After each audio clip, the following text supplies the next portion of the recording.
Gan iluu kan jennu seenaa kanaan dura jirutti salgan iluu kuni warra hadheessota irraa kaane. Hadheessoo jechuun warra abbaa boor, warra qubannaa duraa saaqati. Warri saaqaa kun salgan iluu jedhamanii waamamaa turan.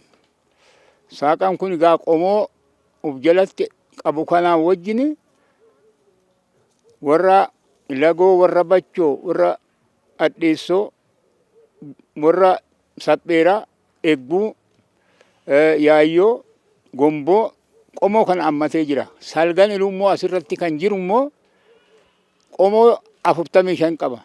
Qomoo 45 kun immoo 8 cooraa, 7 bunnoo, 4 hurrumuu, 3 dawrannii, 6 daarimuu, 4 mattuu, 1 buree qomoo kana of keessaa qaba. Ilmaan macaa shanan keessaa dalli oboon godhatee oboon immoo ijoollee inni godha keessaa tummeen tokko.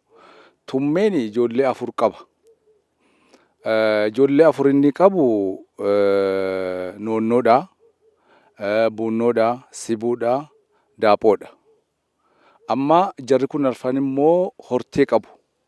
Hortee jarri qaban kuni jarri maal horanii salgan iluu akkuma amma isaan sila kaasan 8 cooraa, 7 buunnoo, 6 noonnoo, 5 hurrumuu, 4 mattuu, 3 doorannii, 2 supheetii fi 1 bureeti.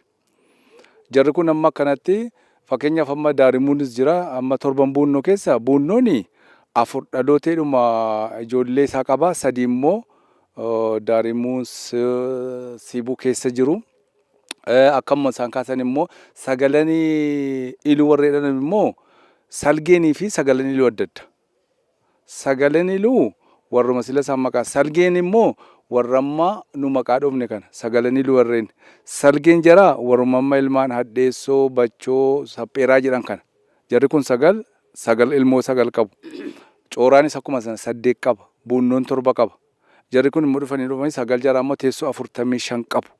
Teessoon 45 kun egaa walitti gamtaa yookaan immoo gumii abbootii gadaa